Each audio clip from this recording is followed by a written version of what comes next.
Welcome to Mainely Motorsports. I'm your host, Steve Perry, here with co-host Greg Emerson, and I was pretty irritated last week when I started getting text at 8:02, 8:03. I got a text from a certain someone, I'm not going to throw him under the bus, about the show being messed up. This is where you're going, correct? Yeah, and I was getting all kinds of stuff. And I got a text, and my text back to them was, text Perry, it's his baby. Yeah, so it's just, you pay extra money to have stuff overnighted, and then, so I could probably fight the... You should get your mail money back. Listen, it ain't worth it. I'm too busy to deal with them people. You know what I mean? $2 or something? Well, no, it's like $13, but, by the time probably all the paperwork and stuff you got to fill out and call this one and go online here. You killed 3 trees. Yeah, so I'm just irritated. So that's the reason that you saw last week's show twice. But you were able to catch it Thursday and Friday and Saturday, and, kind of stunk for Joey Doiron and, because a lot of people tune in Wednesday nights to hear that Young Gun announcement. Right. And and this week is the final one of the top 10. So there's still a lot of young drivers out there hoping to hear their name called. How many left? One. So it's the final countdown. There's 9 people sitting back on their couch today, all rested, all restful, all like, phew, I made it through the first phase. Now it's really, that was tough. That was the fans. Now you got Brad Layton, you have Marco Thomas, Andy Santerre, Ricky Craven, 3 pretty recognizable race car drivers, and somebody that's been in the media for their entire life in motorsports. Myself and Archie going to be following along. We're not going to be spies and have cameras out there and going to your school, but trust me, we know what's going on. And obviously driving plays a part in it, results play a part in it, but there's other things behind the scenes that are also going to play a part in it. Yeah, but marketing and social media. Who is the winner of the hopefully first of many Maine Young Gun competition, Right. And the whole thing has been exciting, even up to this point. Yeah. Even if the excitement starts to waver, which I don't think it will. At this time, the opening segment of the show, I still don't know who the last person is. Yep. And only I know. Me and Archie and my 12-year-old daughter, because she was looking for an email once for me on my computer, and she opened up the email that came from Archie that sent me the results because he counted them. So she knows who they are. But if my other one, you could buy her off. My wife, she probably already told everybody by now anyway, I hate suspense, she'd say. But it doesn't matter now that she knows because everybody's going to know who number 10 is, and all the 10 are, Right. So it's been exciting, and now I'm really excited to the next stage, And yeah, and we got a loaded show again tonight. We got Bob Guptil's going to come on, and I don't know if he's going to bring any peanuts or whatever but might as well. What do they feed elephants? Peanuts, right? I mean, what do you got? Dumbo and Dumbette, and sitting here, but he's done a great job with that mini stock toy. And I'm going to ask him, what made you think on a whim 3-4 years ago that you just wake up someday and decide you want to start your own tour? Right. It's worked. I mean, he's got good backing, good support from drivers throughout New England. Yeah, absolutely. Gets into some of the best tracks that we consider the best tracks in New England, and it just every year keeps growing. It's going to Loudon. Yeah, it'll be interesting to hear from them, and then you lined us up with our Act Insider. Right, T J Ingerson. He does stuff for Vermont Motor Mag, and he's always on the internet via social media, Twitter and Facebook, and he's a Twitter hound. He's on there all the time, so he gets it done. I hate Twitter. Twitter? Yeah, So between that and then I'm a tweeter. Really? Yeah. No, and there's just a lot happening, and then this past weekend, the Maine Vintage inducted, and I don't know what group this is, but it's the next group, and some pretty recognizable names in there. And yeah, absolutely. Willie Lasciuto does a lot of work with us, was actually up there filming, and we're going to have some highlights, and then we'll show some of the induction speeches, some guys that have really paid their dues in the state of Maine's racing circuit. Get my buddy Bobby Turner some airtime. Get him some airtime. And then, every year we seem to lose a racer or 2 or 3, some years, within weeks. A couple years ago, Gary Bellafleur and Bob Guptil within weeks. But, this sport, we need the racers, but this sport really thrives on the little guy. The guy that's behind the scenes, the guy that's been involved, the guy that's just true to the sport and just loves the sport of auto racing. And last week, or a little over a week ago, we lost Billy Meserve. A lot of people might not know who Billy Meserve is. Right, yep. But a lot of people are going to recognize Billy Meserve. He's been around Beechridge forever. And it's funny that you refer to him as the little guy, because he was a small guy. Yeah. But let me tell you, if you wanted, his famous line to me was, "Ain't nobody can change a tranny faster than me," Yeah. So but when it come to Billy, he got it done as far as getting in there and getting dirty and yeah, and always getting it taken care of. Always right? helping. I mean, he's been racing for years. Right. And this is what we talk about sometimes when we talk about the definition of a racer. You talk about the definition of a racer, and most common people think a racer is the guy who gets in the car and drives the car. But to me, and I know to you because we've had conversations about it, there's many different aspects to being a racer. Somebody who's dedicated their life to the sport that they love, like Billy Meserve did, and put the effort in and all that stuff. I mean, he's been around for years. Yeah. I mean, longer than I've probably been alive. Started with Pat Pearson. Yeah, and Pat Pearson, Al Brazat. He helped the McKeggs before I come along 11 years ago.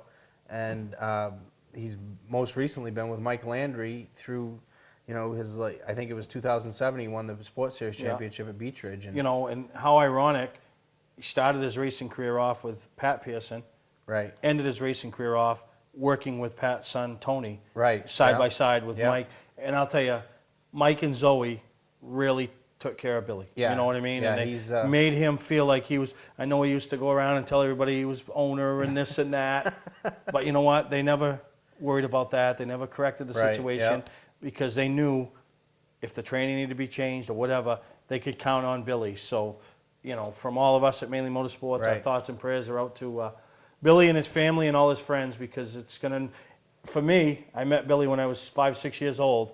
It's not going to be the same walking into the racetrack and him telling me every time, "I got a job for you next year at Christmas time. You need to play Santa Claus." And I'd always say, "I'll be Santa Claus if you're going to be my elf." Every time I saw him. I can see that conversation. So we're going to miss you, Billy, and we'll be right back here on Mainly Motorsports.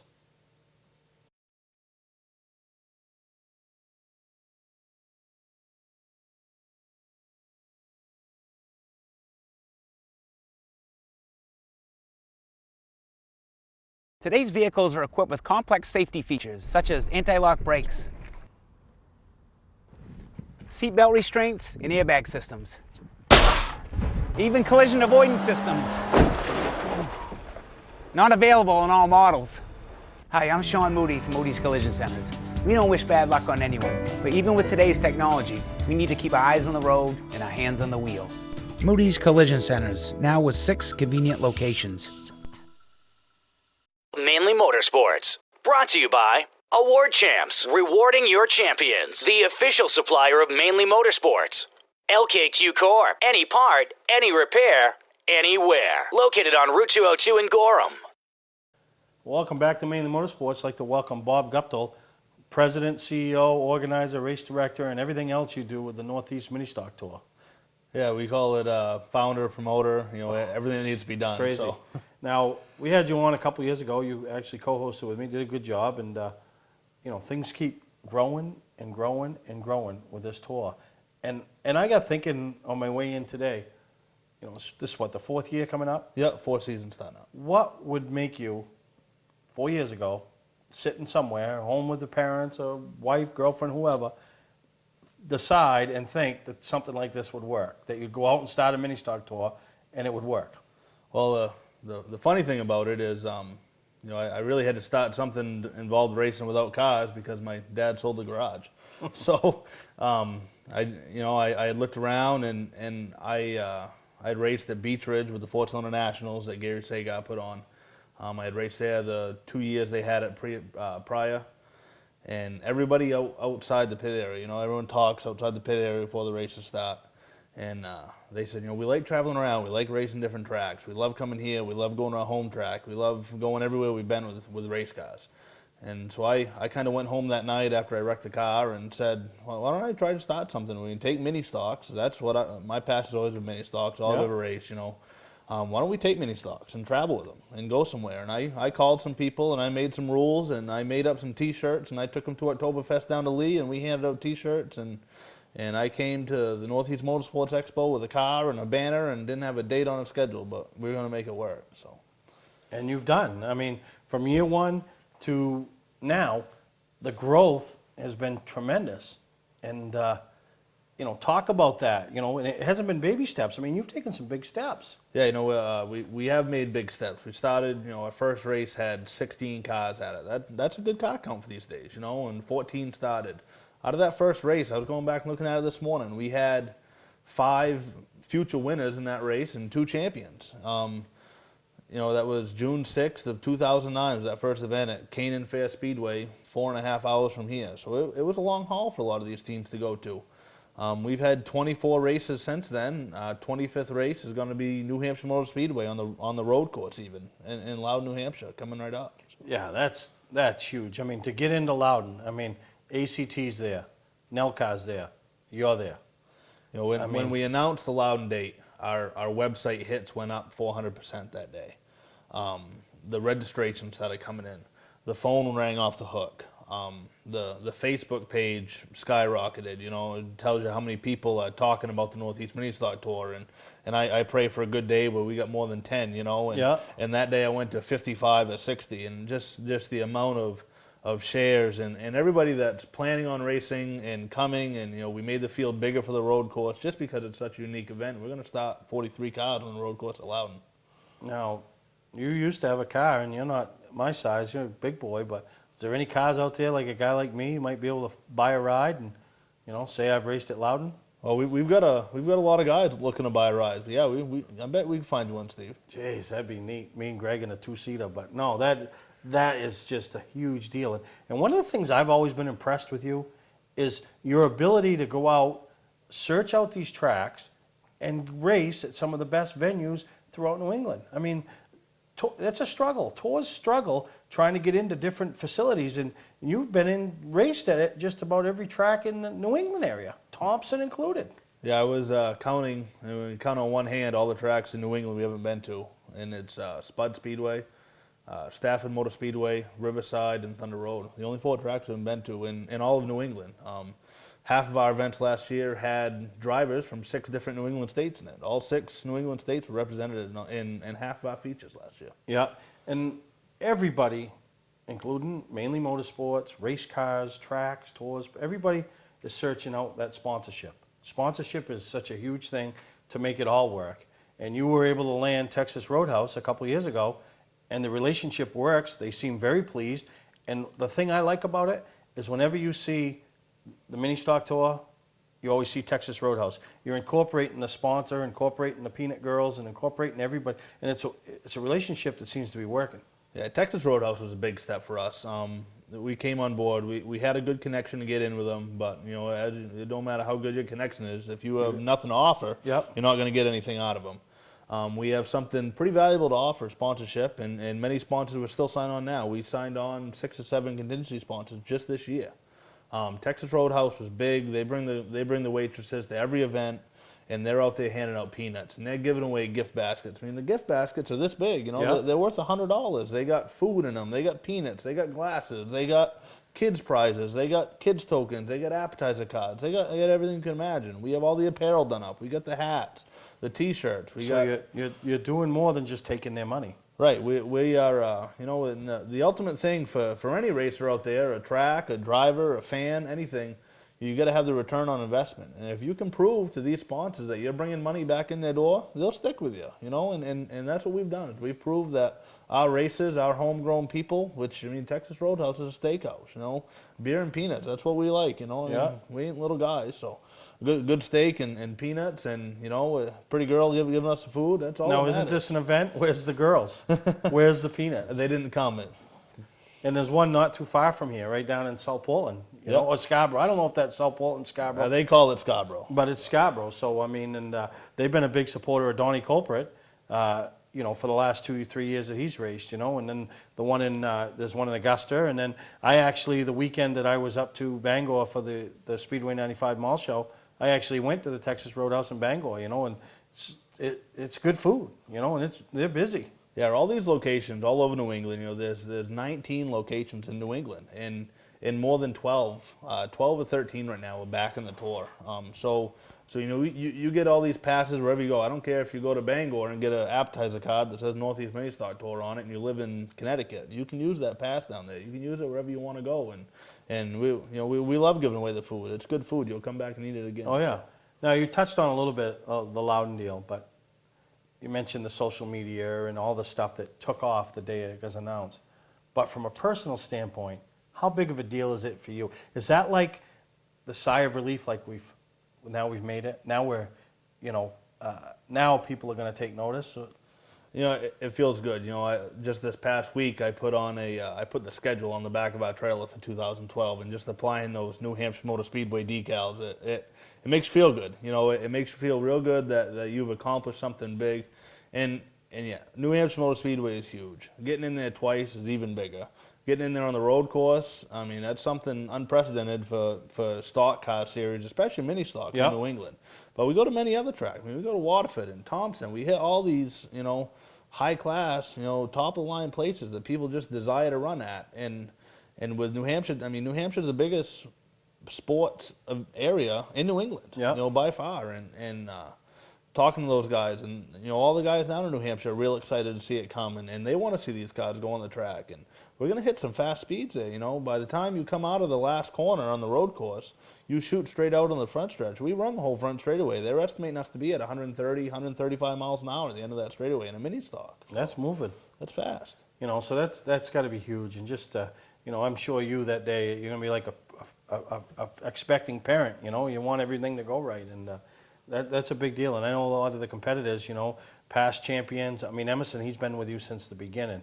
And he's got to be really pumped up that, you know, probably never dreamed that he'd be at Loudon, and boom. Right, it's a dream come true for a lot of guys. You know, all these guys that, we have a lot of guys that run the tour that know they're never going to get past the mini stock. They know they like mini stock racing, and that's what they can afford, and they're not going to overstep their budget, and that's what they're going to do, and we're giving those guys a chance to go. We also got the kids, you know, your young gun competition is going to put someone at Loudon. A few guys, and you know, it's awesome just to give people the opportunity and grow racing as a family sport and a heritage, and just to grow racing. And if getting a date at Loudon and, you know, on the road course makes people do that, you know, the other thing we've done, I've got phone calls from a lot of SCCA class drivers who want to come and run this road course event. So I mean, it's not just oval track guys that are going to get a chance to do something they've never done. It's given, you know, all these guys that run road course races, they're going to get a chance to stack up against the best stock cars in New England. Yeah, and a little bit more experience. So, no, I think it's been great. And we talked about Texas Roadhouse, but talk about some of the other supporters that have been on board with you since the inception, as well as, you know, some of the new ones you've gained this year. Yeah, you know, since the beginning, we've had a lot of people. We've had apparel companies. My parents have been a big one. Belly Busters Concessions, you know, find them Ox Plain Speedway and all the fairs in New England. They've been a big supporter. Award champs, Sports You, Sports Me. He does all our trophies, and you know, they're world-class trophies every year. We do have Texas Roadhouse. Tater's NASCAR merchandise right in the Auburn Mall. You know, they love it when the Auburn Mall show comes around, and he gives out a cash prize every race. We pick out a name of a driver, and they pick out an amount that they win between $10 and $100. So you know, every race we can give away $100 to this guy that picks his name out of a hat. So. Some new ones we got this year. We got Race Car Engineering out of Florida, the Race Depot in Marlboro, Massachusetts. Bobby Seymour runs that. Independent Wheel has signed on as a contingency sponsor. If our champion uses their wheels, they're going to get 4 brand new wheels. Duraflex Racing Body is going to give a body away to the champion this year. We got a lot of those people that are stepping up. Kirky Racing Seats giving out a $100 gift certificate. Sunoco Race Fuel giving out some prizes too. So that's huge. Giving a little back to the racer, it helps them get back to the track next week. You know? So no, I think it's great. I think it's huge, everything you've been able to do, Bob. And I want to thank you for taking the time and coming down here with Mainely Motorsports and helping spread the word, and tell everybody the website that they can go to so we can have another one of those 400% days. You can find us any social media or online thing you want to use. We got the website, that's the most common, www.northeastministocktour.com. Find us on Facebook at facebook.com/anyministocktour, and the same way on Twitter at anyministocktour. There you go. Chris Roy handles the website and takes a lot of photos for you guys, and he's been huge with you guys since the beginning. Yep. So, well, thank you again, and we're going to take a break, and when we come back, you'll hear from last week's Young Gun, Joey Doiron. Patman's Redemption and Agency Liquor Store is located at 95 Tanberg Trail in Windham, Maine. With over 400 feet of hard liquor and 15 doors of ice-cold beer and soda, Patman's can handle all of your beverage needs. And if it's wine on your agenda, we have over 300 varieties in stock. Then when the party's over, Patman's can handle all of your Maine returnables, and we welcome all bottle drives. And if you're late for the race, drop off the bottles and pick up the cash at your convenience. Hey, this is Pat Man himself, just letting you know that Pat Man's is your one-stop shop for all your thirsty needs. Mainely Motorsports, brought to you by Northern Race Tire, dealer for Sunoco Race Fuels, distributed by New England Racing Fuel. Moody's Collision Centers, now in 5 convenient locations: Biddeford, Gorham, Portland, Sanford, and Scarborough. Joey Doiron, 20, from Berwick, Maine. Now, Joey, how good does it feel to be voted one of the top 10 Maine Young Gun finalists by the fans? It's a huge deal, and it feels awesome. I mean, for me, myself, I raced ACT and didn't really have a lot of time to race in Maine, because ACT's basically Vermont, New Hampshire, and I really didn't suspect that I would get a chance to be in here, because I never really got a lot of chance to race against people in Maine, especially northern Maine, because for my racing in Maine, it's really been in southern Maine at Beech Ridge, and I never really got that exposure to the Unity Spud crowd, and it's pretty special that people know who I am. Yeah, but this is going to be a huge deal. There's 10 of you, 9, and the 10th one will be coming out later on in this episode, that are going to have a chance at winning this. What is this going to mean to the person that is selected?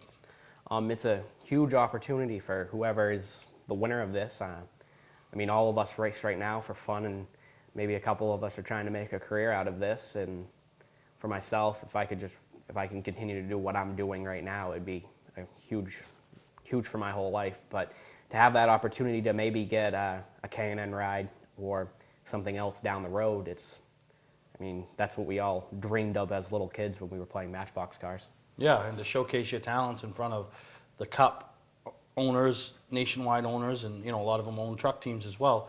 At that weekend is going to be a big deal for somebody. Oh yeah, I mean, there's only a few of us in this so far that have actually got the opportunity to race at Loudon, and Austin and Brad and myself, and with ACT, we've had that opportunity, but not necessarily in front of the NASCAR crowd, because ACT isn't owned by NASCAR, and how do we know how many Cup owners are still there? But to have the opportunity to race an actual NASCAR sanctioned race at New England's best super speedway, it's huge. Premier facility. All right, now we were talking off air. 10 years old is when you decided you wanted to try out racing. And take us through that up to the early years. Yeah, at 10, my dad, because he didn't race, he didn't have that connection with him of having the car in the garage and working on the car on the weekdays. Through a family friend, we were able to get involved in racing at Beech Ridge in the go-kart division. And it was always something I wanted to do as a kid. I always played with Matchbox cars and always dreamed of having the opportunity to actually race something. And when I was given the chance, my parents ended up buying a go-kart, and we raced a couple races in 2001 at the end of the season, and ran the full season in 2002 at Beech Ridge. And we started off, my parents didn't have any, my dad didn't really work on cars. He's a machinist by trade, so we didn't know how to adjust the kart or any of that stuff. And we struggled for, I believe, the first half of the season, and on an old kart that wasn't very good. And halfway through the season, my dad really saw how much I enjoyed it, and he bought me a brand new one. And I think like the third race out with the new go-kart, we ended up winning a race. And ever since then, I've been hooked right into it. Hooked right into it. Them too, so that's a big deal. And that's one of the things that we've noticed with just about every one of you young guns, some more than others, but every one of you, the parents played such a major role. And you would honestly think that, but they really do. And you know, to get you guys the opportunities to keep progressing up, you know. And one of the things, you know, you advanced to Beech Ridge, kind of like your home track, ran the sports series. I think you only ran there like one year? Yep, after the go-karts, I took, I believe, 2 years off, and we didn't race, and I kind of lost interest, but I always still liked racing. And my dad, he sold all the go-kart stuff, and we didn't have anything racing anymore. And I think during that summer of 2006, I really got the itch. I wanted to go race because I read up on the internet that I could race cars now. And at 15 at Beech Ridge, when I got my permit, so I really was trying to get him to let me race. And surprisingly, at first, I wanted to race at Lee, not Beech Ridge, because a lot of people don't realize that I went to Lee because it's a lot closer than Beech Ridge for me, because I live right on the border of New Hampshire. And he never was a huge fan of Lee, and still isn't to this day because of our career there. But we ended up buying a Chris Smith Limited, and he used to help someone when I raced go-karts there. And I was a huge fan of Chris Smith and Dave Oliver. Those were the two guys I cheered for every week, because he would go in the pits and me and Mom would stay in the grandstands. And to be able to race Chris Smith's car was huge for me, because as a little one, I always looked up to him. And we started the season off with absolutely zero car experience, and never had actually even been down the backstretch at Beech Ridge, because you run the infield in the go-karts. And the first half of the season, we kind of bounced around, and Chris really helped us get a good handle on the car. And for, I believe, the first 5-6 races, we'd start like 30th, because that was back when the Limiteds had huge fields weekly at Beech Ridge. Oh, yeah. And we worked our way up. I think the first race we ended up finishing 12th or something, and I mean, huge confidence booster for me. I'd never actually been on the big tracks, so to finish 12th was, I mean, a dream come true. Just to be out there racing with people I always watched as a kid, Mike Landry, Donnie Culprit, Donnie Morse. I mean, just to be side by side with guys like that is an awesome opportunity. And I do remember my first race, Scott Dorr came over to me after, and he was always a guy I saw win at races at Beech Ridge in the Budweiser number 60 as a kid. And he came over and said, I haven't raced against a kid your age that had as much respect in his first race as you have. And I'll always remember that, because he's always been a big supporter of me as I moved up, and still comes over and says hi when I race there on the past races, and just an awesome guy. That's a huge thing with you young drivers, is when you come in and realize no matter what you've done at the past level, it's still, you're starting over again, trying to gain respect. And it's a lot easier to go racing each week when guys are respecting you because you respect them, versus you come in and with a little bit of a chip on your shoulder and say, hey, listen, I'm going to show these guys who I really am, you know, because in the long run they're going to show you who you really are, and somebody's pocketbook's going to get hurt. Yep. I mean, even through that year limited at Beech Ridge, I gained so much experience and so much respect from the people I raced with. I ended up finishing 4th in points, which is pretty unheard of, I think, for anyone my age in their first year at Beech Ridge. Back then, I ended up getting the Rookie of the Year and Most Outstanding Driver. And coming into the last race of the season, I was only like 15 points out of the points lead and had a pretty rough race, which knocked us back to 4th in points. But we ended in 2nd, and a lot of people don't realize that we had a chance to win the championship as a rookie. No, that's a pretty big deal. And probably one of the biggest highlights, I mean, that's a big deal, but the first year that the ACT Tour went to Loudon, you were on the pole, you led that group down to the initial green for the first time ACT was ever on that track, and you led like the first half of the race, so that had to be a big thing for you. Yeah, that was a huge confidence booster, and I mean, that's always, so far through my career, that's probably my proudest racing moment of my career so far, is just to lead the first laps at Loudon in an ACT car. Just to be able to race at Loudon was a huge opportunity for myself, because with ACT, it was all, that whole season of 2009 leading up to the first Invitational was about who was going to get invited. It was such a crapshoot, because if you didn't win a race, you weren't necessarily in the show. Yep. And the at-large ones, the at-large spaces were the big question mark. Who was going to fill them? And we raced the whole season with the hope of maybe getting the opportunity to just go test there. Yeah. And when we actually were able to go test, we really turned a lot of heads, and we were one of the fastest cars there when we tested, and it ended up getting us in the show, and we ended up going back and leading the first 20 laps, I believe. And I mean, not many people can say that they led 20 laps at Loudon. At Loudon, no, exactly right. You know, there's guys that race in the Cup level that have never led probably one lap. And then you decided to branch off, and you know, you ran the 1 year at ACT. You've run the last couple of years over at the Pro All-Star Series, and you've had some fast race cars. You've had some good runs, but more times than not, the Gremlins have bit you. Oh yeah, I mean, the first pass race of 2010, my first race as a rookie, I finished 4th, and that was pretty unheard of. I didn't think no one had really knew who I was up until the time, and there was a picture of me taking Johnny Clark 3 wide, and at the time Johnny wasn't too happy with me, but I think over the last 2 years I've earned his respect, I think, and I hope. He's always a guy I've been looking up to, but over them races, there's been, I think, 4 or 5 opportunities where we really have had cars that were probably the best out of everyone in the race, and just mechanical failures, anything that can go wrong goes wrong. In 2010, that first race at Beech Ridge, we finished 4th, but I think we had one of the best cars at the end of the race, just ran out of time. Yeah. I really can't blame it on the car there. It was just more driver. I didn't really know how hard to push the car at the time because I'd never raced a super late model. Yeah. Then the whole season there, it was kind of up and down. We had that first good race, and then we went to White Mountain. I'd never raced there before and finished, I think, like 8th or so. So that was another good confidence booster. And then the rest of the season there wasn't many high points the rest of the season. Just bad luck struck us pretty much everywhere. And that's what it does. But, you know, looking forward to 2012, I mean, you're coming back, loaded for bear, the cars are ready, and I mean, you know, you got to be excited. You know, with some of the way you know you can run, the way you ran at the end of the year. I mean, I know you had mechanical failures at both the meltdown at Concord as well as the last race at Oxford, but you were running up in the top 5 when those happened. So you got to be really pumped up and stoked for what could be right around the corner for Joey Doiron and his race team. Oh yeah, no doubt. 2012 will hopefully get us in victory lane for the first time on the Pro All-Star Series. I really think it's right around the corner. It's just a matter of having the luck align and having a good day. Yeah. No, you're right. Well, in closing, Joey, obviously your parents. Talk about your parents. It's such a big deal that they put in. But some of the other people that have helped you get to from that 10-year-old to that 20-year-old and where you are and where you hope the future brings. Outside of my parents, I mean, I can't thank them too enough. I mean, they have poured everything they have into my racing career, and just to somehow repay them with this opportunity would be awesome.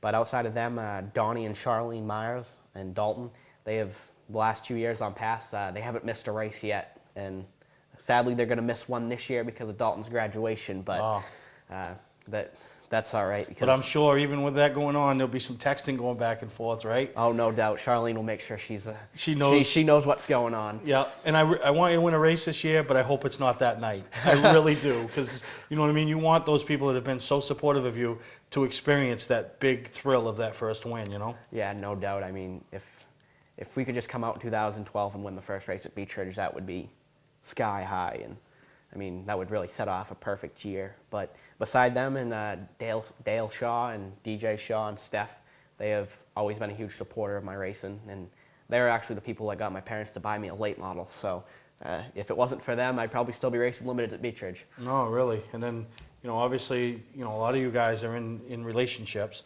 and, you know, not married. I don't think any of the young guns are married. But, you know, that girlfriend really has to play her part too, because she knows how bad you want and what you're doing. So, but you try to include them, you know? Yeah, no doubt. I mean, Katie, she's always been there to most of the races that she was able to attend. And the first thing I told her before we started dating was race car first, girlfriend second.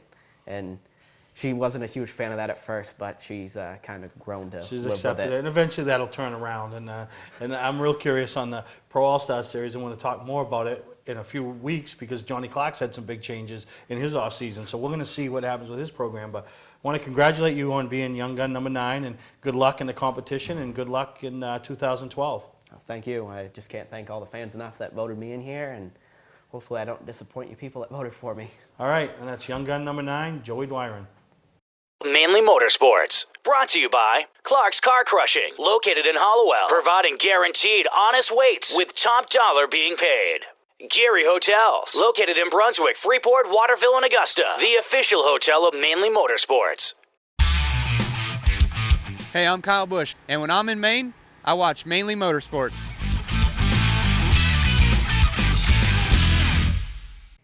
now it's time for the Act Insider.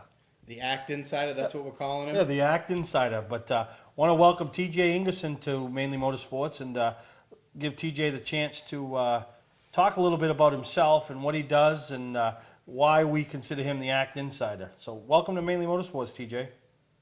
Oh, thank you guys. It's such a great honor to watch you guys every week, and but I'm just a small guy in actually in New Hampshire, but raced in Vermont. Won a race in Vermont, had some success. Took a few years off of my own personal racing, and then a friend of mine now I'm the editor with Vermont Motorsports Magazine, which was started a couple years ago by a friend of mine, Justin St. Louis, who's now the media and marketing director at Devil's Bowl Speedway in West Haven, Vermont. So it's been a busy off season for us, trying to get the editor changed and get comfortable in my position. But really excited about the racing season coming up. Yeah, the Act Tour. Every year, the competitors keep getting tougher and tougher. And a few years ago, and I want to touch on it later, but the Fords were introduced, and the different body manufacturers, and it's just they run some pretty prestigious races, and it's every year it grows. It does. A lot of people want to look at car count numbers. ACT gets 40, 50 cars every race. You're expecting 40 cars for the opener at least, 40 plus cars. So it gets bigger and bigger, and the depth and the quality of the field, as much as some people want to say it isn't, it's actually very, very deep. Yes, you have the prime stars that any series is going to have, but you look at that middle runners, the ones that run from 7th to 20th. That's a very, very, very deep field, and it's changing every week. And being able to go to Oxford and Lee and some of these other tracks, White Mountain, that have their own late model cars, and they can come in and run in that class, and you have a few that can run up. It makes for some very interesting racing and some very, very, very deep racing. Yeah, for sure. Let's talk a little bit, TJ, about the impact that the Maine contingent has had on ACT in the last few years. I mean, the last 3 rookies of the year have all been from Maine. I mean, you had Joey Doiron and Brad Babb, and then Ben Ashline last year. Talk about the depth of the Maine drivers in ACT right now. They're very deep. There's always one that comes out of Maine that kind of surprises you. A few years, 2-3 years ago, it was Austin Terrio. He shows up at Thunder Road the first time he's ever seen the track, and Thunder Road's a very, very difficult racetrack to get around, and runs, 6th in the Vermont Governor's Cup. But Joey Doiron's coming out and was really coming into his own at the end of 2009, his rookie year. In 2010, Terrio and Brad Babb went back and forth all season long for the rookie title, and then last year, Ben Ashline really put together a very solid season and put together some very, very solid runs, top 10 runs, at Thunder Road and then right back at Devil's Bowl. And then you look at some of the guys that we don't talk about, Dave Farrington. He was starting to come into his own at the end of last year, had some very good runs, had a very solid, top 10. He should have been top 5 at Beach Ridge in July. So they're very deep, and the ones who come out and decide to run the tour, they really challenge. One guy who showed up at Thunder Road a couple times and held his own at the Milk Bowl has been Travis Stearns from races at Oxford. So the guys who do race and show up at where ACT goes and where ACT has races, they're competitors and challengers everywhere they go. Yeah, no, you're right. And I think back 2-3 years ago, Nick Sweet kind of came out of nowhere, bought a good car, and was one of the front runners right from the beginning. Who do you see this year on that tour that could be that surprising guy that was in that 7th to 20th range that you talked about, but this year runs into consistently in the top 5? Well, there's a couple of them. that could do it. You talk about, I think, Glenn Luce is there, another Maine racer. He finished 8th in points last year. He's had the runs to be good, to take it to the next level, and I think he can do that. Again, another Maine driver I'm looking at, Ricky Roll. He's been in contention for some wins, and he led, the first part of the second Oxford race at ACT, and he should have been up there. You're looking at guys like that can jump up, and for veteran drivers to do that. If you're looking for a young driver, there's the Thunder Road Tiger Sportsman champion, Derek O'Donnell from Bradford, Vermont. He's going to be running some ACT races this year, and the kid is really smooth. And I think, if you're going to come from a place like Nick Sweet, he's gotten a lot better in his driving from where he started to where he is now. And what he showed last year is very, very easily transferable to a late model. And he ran one race in a late model at Mainely Motorsports Park, started dead last, and I believe finished third in a 50-lap race. So he would be a name to look out as a guy that comes out of nowhere that a lot of people in the region may not have heard about, and comes out and it wouldn't surprise me if he comes out and scores top 10s right off the bat. TJ, I did a little stint at the end of the year last year, and I did the Airborne and the Thunder Road double, and I actually saw O'Donnell race, and he is as good as you're piping him up to be. I will say that, But let's get away from the races a little bit, and let's talk about some of the races. There's basically, in my opinion, like 3 big races for late models in this part of the woods, and the first one is going to be the Governor's Cup at Lee, coming up in a week or so, and then obviously you have the Oxford 250, and then obviously you have the Milk Bowl. What is another show that folks shouldn't miss that doesn't get the hype that it deserves, like the Milk Bowl, the Oxford 250, or the Governor's Cup at Lee? There's a couple of them, but I think the biggest one is a racing purist race. ACT's changed their tire rules a little bit this year and have allowed more 6-tire races, which means you can do pit stops. But this race had a pit stop last year, and if you like the strategy of racing and you like different strategies playing out and all that, the Vermonters love the Milk Bowl. And people who've grown up around Thunder Road and have been taken into the Thunder Road family love the Milk Bowl. But the Labor Day Classic 200 at Thunder Road is one that's always been a good race. I mean, though I think 3 years ago they had what Tom Curley called almost a perfect game where they went 180 something laps without a caution. But last year's race was a very, very, very good race. It played out. John Donahue led so many laps at the beginning. Nick Sweet pitted with 50 laps to go, took right side tires, and just came right back through the field. And if you're a racing purist who likes that kind of race and who absolutely loves the Oxford 250 because that's what it is, it's strategy, it's playing the strategy out, that would be the race I would choose.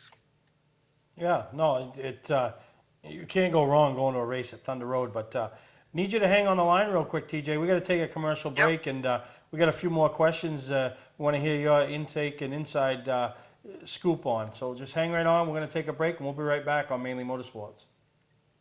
5 years ago, I went shopping for my family's first camper. I didn't like the prices, and I didn't like the way I was treated. A year later, I opened up Scott's Recreation. Today, Scott's Recreation is Maine's exclusive multi-line Heartland dealer, along with being Maine's #1 fifth-wheel dealer 2 years in a row. Browse through the new 2012 Heartland models or take advantage of closeout prices on 2011s. Scott's welcomes almost anything in trade, financing available too. Scott's Recreation, Route 202 in Manchester, and our sister company, Holton Power Sports, North Street, Holton. Mainly Motorsports, brought to you by Award Champs, rewarding your champions. The official supplier of Mainly Motorsports. Southern Maine Motors, out to be Maine's #1 Chrysler Dodge Jeep dealership. Route 1 Saco. Clark's Car Crushing, located in Hollowell, providing guaranteed honest weights with top dollar being paid.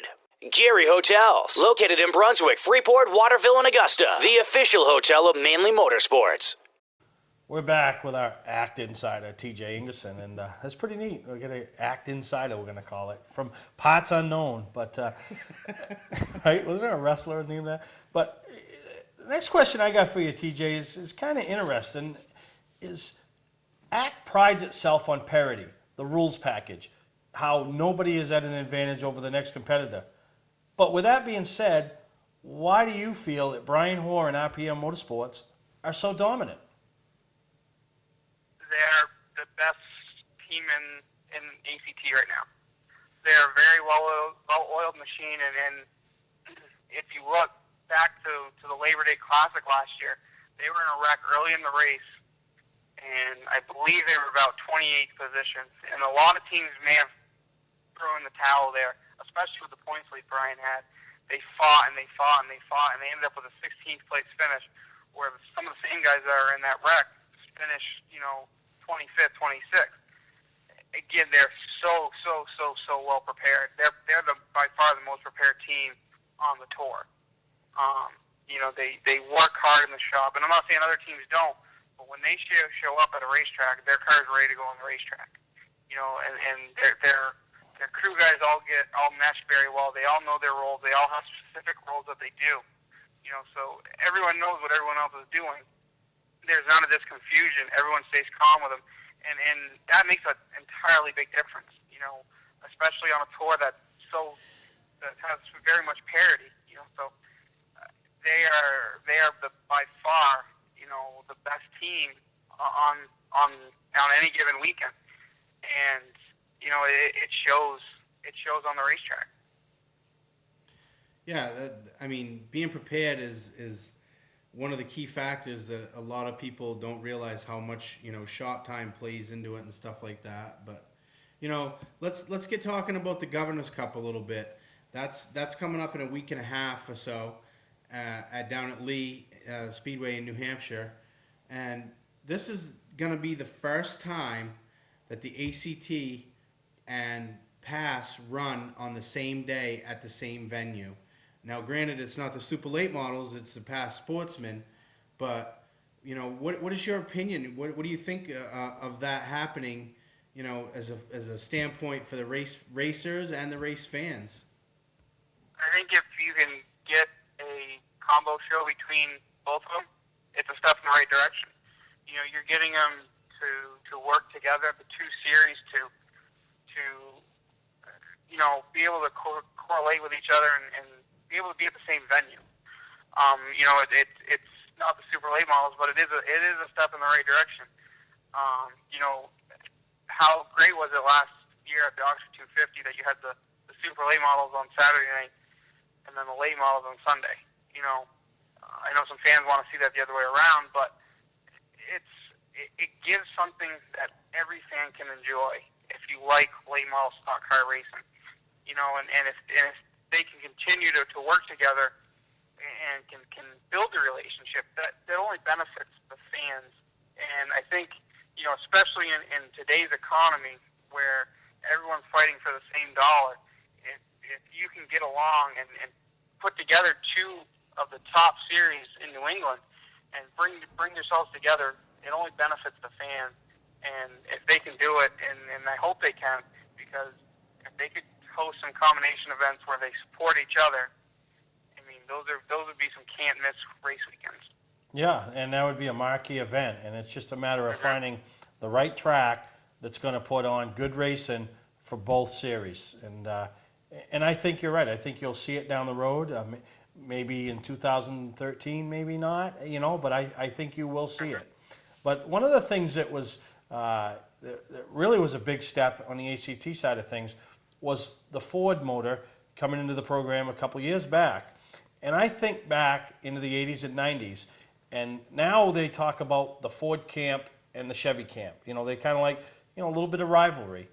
But do you think that rivalry can ever reach the level of the rivalry in the 80s and 90s where it was the Chevrolet camp versus the Dave Dion camp. There wasn't a Ford camp. It was basically Dion. I know Nason played it a little bit. Whitlock was there for a couple of years, but it was really Dave Dion that carried the Ford banner for all them years. Yeah, I mean, it's tough. It'll ever be tough if they ever want to reach out, just because of the nostalgia and the history that's there. But also with history, when you look back, in 20 years from now, you're going to look back at this era, and you're going to say, you're going to pick up the names that were there, that are there now. So it has taken a lot of time for ACT to really build this Ford package and really be equal. The first year there was a lot of people saying, well, the Chevrolets are so far outmatched. Last year the Fords were by far and away the best cars in ACT, and they've made some rule changes to help even them up a little bit. So I think this year is going to be really the true test, and if there's ever going to be a rivalry between Ford and Chevrolet again, that this year is going to be the big proving ground. And it doesn't hurt when you have the people at Ford that really hype themselves up, and they really put their people up in front. I mean, and Ford's got some very, very good drivers in ACT this year. Wayne Hallowell's still carrying the Ford flag based off his 2 Ford Global championships in a row. And you have Joey Doyon. You have some very, very, very good Ford drivers, and the Chevrolet drivers are some of the veterans of the series that are the newcomers. That it's a good mix of veterans and newcomers. And on the Chevy side, so it's something that they can build off, and it's something that ACT can really, really, really promote, especially if you go out and Lee and a Chevy wins, then you go to Thunder Road, and a Ford wins, and you go to Devil's Bowl or the next track, and it goes back and forth. It's something that they can build, and I don't know if it could ever reach the height of what it was back in the 80s and 90s, but I think it still could be a very good era of a rivalry that they're trying to build. Yeah, I think you're right. But I want to thank you for coming on and sharing some of your expertise with us about the ACT side of things, and look forward to using you throughout the summer and keeping the Maine race fans abreast of, especially where we have so much Maine contingent following the ACT, leading up to some of the bigger races. So I want to thank you once again, TJ, for coming in and sitting with us or calling in on Mainely Motorsports. Thanks for having me, guys. I look forward to talking to you guys. All right, maybe we'll see you down at Lee. Awesome, great. All right, thanks. And that's T J Ingerson from Vermont Motor Mag, right? Right. There we go. And we're going to take a break, and we'll be right back here on Mainly Motorsports. Where is the best place to get a new Chrysler, Dodge, or Jeep? Southern Maine Motors. Southern Maine Motors. Southern Maine Motors. The new 2012 Dodge Grand Caravan delivers. Chances are you'll need to stop before it will. Delivering more than 25 miles per gallon, that's 500 miles per tank. Errands, soccer, baseball, or loaded full of college stuff, you'll get it all done easily with your new minivan from Southern Maine Motors. No other dealer is working as hard to be number one as Southern Maine Motors. Number 10. Number 10 what? Young Gun. Oh, this is the last installment of the Maine Young Gun. It's right here, covered up. He hasn't seen it. He's been dying, so he's going to find out, just like the kid sitting on the couch is going to find out, and all the other kids are going to go, oh, rats. But you know what?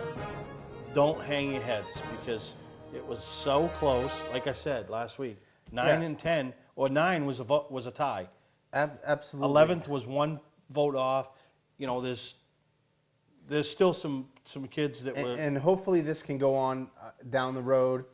And if you didn't get an opportunity this time, maybe you'll get an opportunity in the future. I mean, if this continues on down the road, come next year at the Northeast Motorsports Expo, if that's when we're going to do our voting and stuff like that, hey, I got to get my friends and family out there and get them voting if I want to get the Young Gun. And it was huge. And we had like over 90 Young Gun participants get votes. 90. So for the 10 that got in, there was over 80 that didn't. So there's no shame. And trust me, if you're sitting there and you wonder if you got a vote, I'm pretty sure you got a vote. A few votes or some votes. And like I said, it was very, very, very close. From the top 4 or 5 took off. You'd be surprised who was hovering around in that 6th, 7th, 8th, 9th spot. Right. That, just made it in. And it doesn't matter where you finished in the first phase, you're in. After number 10's announced, everybody is right back to Yeah, it's back to level square one. ground. So the 10th and final Young Gun finalist here for the Maine Young Gun competition, put together by us at Mainely Motorsports and Archie St. Hilaire and Go Green Racing. You can't say us at Mainly Motorsports because I didn't put nothing Yeah, together. well, you announced one, right? Goes to a young man who happens to be a second-generation driver that also is a second-generation champion. Moving up to the Pro Series down at Beach Ridge Motor Speedway this year. Congratulations to Young Gun number 10, Corey Bubar. That's pretty crazy right there. Yeah. The 10. The 10 are out. The 10 are out. So there is no more. So congratulations. This week's finalist, Corey Bubar, as well as all the other 9, who we'll hear from again right here on Mainly Motorsports. We're going to take a break. We'll come wrap this week's show up.